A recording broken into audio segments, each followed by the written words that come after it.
In the anthology of American literature, where we find the life description of Emily Dickinson, the book which is edited by William J. Fisher, H. Willard Reniner, Ralph Samuelson, and K.B. White. There we find this description about her poetic business. Her poetic business may be with a drop of a dew, with a drop of dew. Just focus on each and every words, the description that I'm going to talk about. Her poetic business may be with a drop of dew, Shabnam ki boondein, a robin in garden, a locomotive. See, the technology that was developed in United States of America at that time, as it is written, and she probably has the first durable poem in American literature on this mode of transportation. So she concerned regarding that. Even Whitman also wrote regarding that. And the hummingbird. See how themes vary in her poetry. Drop of dew, a robin in garden, locomotive, the hummingbird, God, and yes, see, God in her poetry is having a different form. He is always like a neighbor and friend. Then love, immortality, death. These are the main concerns of Dickinson as we find in her poetry. Her lyrics are an expression of her intensely felt emotional or psychological states and intense spiritual experiences. See, the full expression that we find in her poetry. Her lyrics are an expression of her intentionally felt emotional or psychological states. So the depiction of her own emotional and psychological states, that is very much intense. Her intense spiritual experiences. So nearly emotional, psychological, spiritual kinds of experiences of hers we find in her poetry. Emily is a great nature poet. Nature in her is always suffused with the poet's own emotions, and in that manner somehow she is similar with the William Wordsworth and other poets, but of course she had a different way of dealing with it. Nature objects and phenomena are always charged with a symbolic significance. So everything present in nature that she depicts, she took them, she wrote about them, but she did not take them just as the physical depiction. She used them as some symbols. So they had symbolical significance and are used to convey profound spiritual and psychological truth. As we know the definition of poet in preface to the lyrical ballad by William Wordsworth. There Wordsworth talks how a poet has a different eye, how a poet sees things of the world differently. The same we are finding here in Emily Dickinson's eyes when she sees the symbolic significance of the nature objects and phenomena and how she used them to convey profound spiritual and psychological truth. Like the metaphysical lyric, her lyric too are the battlegrounds for the class of opposites. So you will find several opposite words coming together in her poetry, as we find in metaphysical lyrics as well. Contrasts of life are ever present before her mind's eye.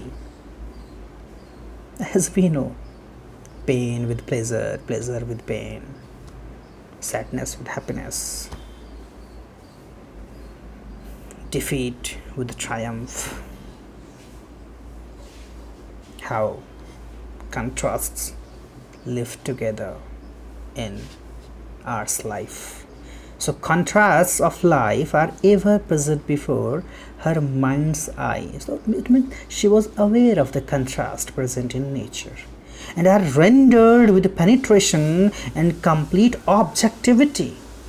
So she dealt with them with penetration, means she put much effort in that and dealt with them with her complete objectivity. These are the two devices that we find. Irony, paradox. They are frequently resorted to with telling effects. Emily's lyrics are so many expressions of her fearless and heroic acceptance of life. See, when we talk of life, is never that much smooth. Life is always full of struggle of different kinds. So one has to accept the challenges. The challenge that she got in her life, she accepted it fearlessly, heroically.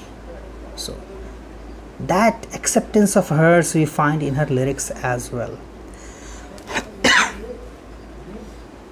She suffered. She knew grief and pain. Deep was her anguish, no doubt. But all this did not lessen her joy in life or make her raise her voice against her Creator. So suffering is there in life. Same suffering, grief we find. The chaos that was there in her mind. But what do we find? These all things did not lessen her joy in life. She could get joy in her life. She could find out the ways of getting joy in life, and these struggles, these sufferings never compelled her, never forced her to think against her Creator, to say something against God. Dickinson believed that great poetry can be written only in rare moments of inspiration. See, here also we find her similarity to Wordsworth, who feels that intensified moments are very much needed for composing poetry. Even if emotions recollected in tranquility are there. Her lyrics have epigrammatic terseness. Epigram, you know how in a single sentence we find that much compactness, how things sometimes look different and they convey a very different meaning. The famous example of epigram that we find in Wordsworth's poem, Child is Father of Man. So her lyrics have epigrammatic terseness that is often bewildering and confusing, of course. Epigrams are always confusing for a layman especially. There is frequent use of dashes, ellipses and inversions, half rhymes, that's also known as false rhymes, frequently mar. It should be her verse. I think I wrote it by mistake. Mar her verse means This can be taken as the criticism of her writing, the frequent use of dashes that that creates a long gap, ellipses, inversions when somebody just inverts the saying. Someone is saying something and again he or she is just talking of its opposite. So dashes, ellipses, inversions, half rhymes, false rhymes, they mar her verse, means somehow the impact of verse is degenerated. Now move to the topic, treatment of nature. How does she treat nature in her poetry? Poet after poet followed the Wordsworthian tradition of nature worship, interpreted nature spiritually, saw in her a benign goddess with a holy plan of her own for the benefit of man. This was the belief of Wordsworth, that this benign goddess nature, she has a holy plan for benefiting men. He interpreted nature spiritually. He was a great nature worshipper. So poets after poets followed his idea of worshipping nature. Oneness of God, man and nature is the basic theme of Wordsworth's poetry. See, what we find in Wordsworth's poetry, oneness of God, man and nature, means God, man and nature are one. Oneness of God, man and nature is the basic theme of Wordsworth's poetry. So in Wordsworth's poetry we find that how God, man and nature, they all are not different things, different beings, they are one. This transcendentalist approach to nature found wide acceptance in America also, where Bryant and Emerson were its chief exponents. So that thinking of transcendentalism we find in Emerson's poetry, we find in Bryant also, Bryant. So this kind of feeling ultimately reached to United States of America in the works of Bryant and Emerson. See, but when we talk of the difference between the treatment of nature as we see in Emerson and other transcendentalists and Emily Dickinson, how Dickinson was very much different from them. In one line we can say it is the separateness of nature. Separateness means individuality is important. It is the separateness of nature rather than her oneness. So she did not believe in nature's oneness. She believed in her she did not believe in nature's oneness, but she believed in separateness. That is traced in Emily's poetry. She is as much alive to mystery of nature as to her beauty. See, she was aware of the beauty of nature, but she understood that, see, what seems is not the same thing. As we know in the words of Shakespeare, everything that glitters is not gold. So she was aware of this fact, that whatever is being seen with normal eyes in nature, nature has more deeper things to convey, not only the superficial one, the physical one. That's why she was aware of this fact, that nature is not only to be treated for her beauty, but also for her mystery that she has. For her, nature and God were all two unknowable entities. So she accepted that she was unable to perceive nature and God completely. This reminds me of Saint Augustine. Somebody asked Augustine, "What is God?" He said, "I know God when you don't ask me, but I don't know God when you ask me." So it's not very easy to explain. When one perceives the completeness of nature and God, when one feels it completely in whatever manner he or she can, then he or she will realize that, oh, it's just the fraction that they have got. Many more things are to be learnt. So for her, for Dickinson, nature and God were the two unknowable entities which were beyond the range of human comprehension. So she accepted it, that humans cannot comprehend them.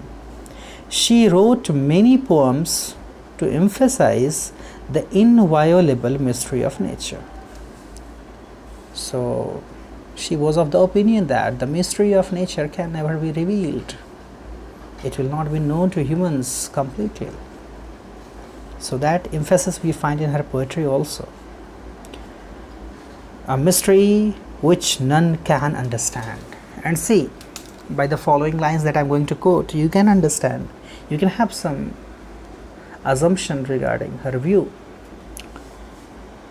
She says, and I quote, "We spy the forests and the hills, the tents to nature's show." See, natural depiction we find forest, hills, and the artificial thing that we create there is tent. "We spy the forests and the hills, the tents of nature's show." But here the tent is not the artificial one. Here tent is there also by nature, how she uses those tents, means this forest and hills. "We spy the forests and hills, the tents to nature's show, mistake the outside for the real." See, she is very aware, very much aware that you should not take outside for the real world. Means outside things are superficial. One must think for the deeper one and mention what we saw. See, mistake the outside for the real and mention what we saw. So when we are unaware of the fact of the reality, the inner reality, how can we talk of that? That's why when we mistaken the outside for the real, we start mentioning what we see. That one should not do, as she says.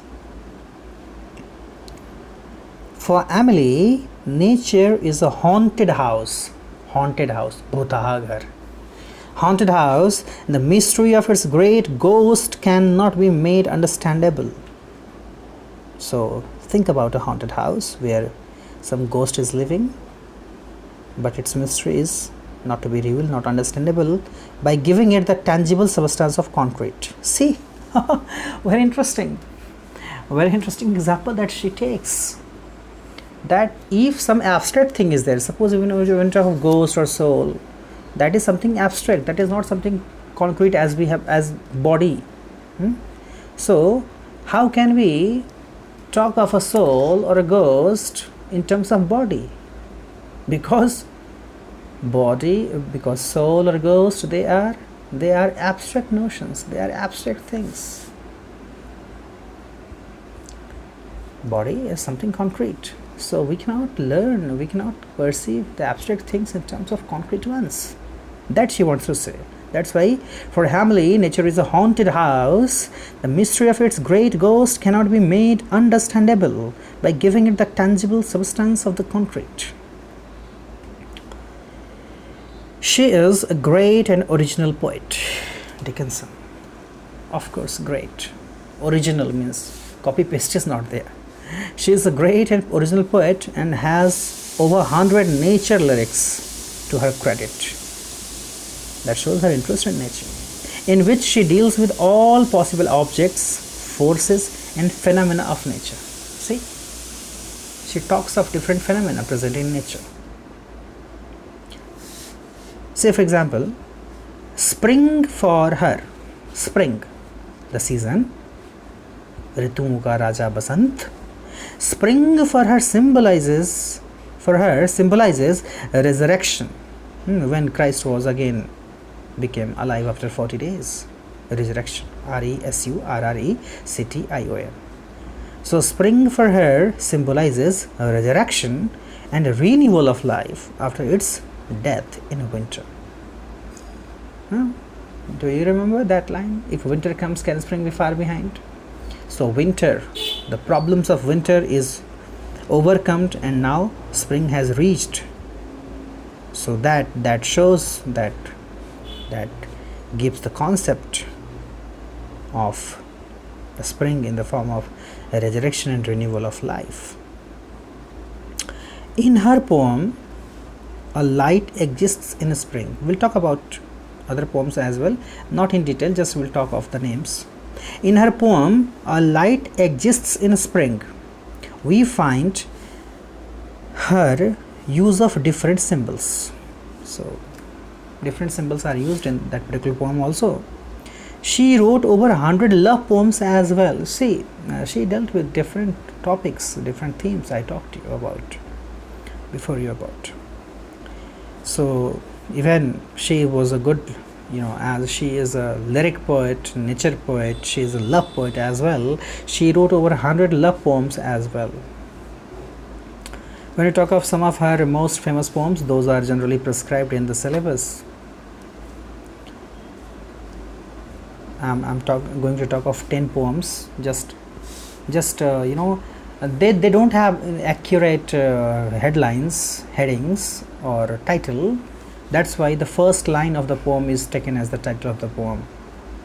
So the first one is, success is counted sweetest. Success is counted sweetest. That is also prescribed in BHU syllabus, UG syllabus. A light exists in spring. That is the second poem. Because I could not stop for death. This is also there, prescribed in BHU MS syllabus. Because I could not stop for death.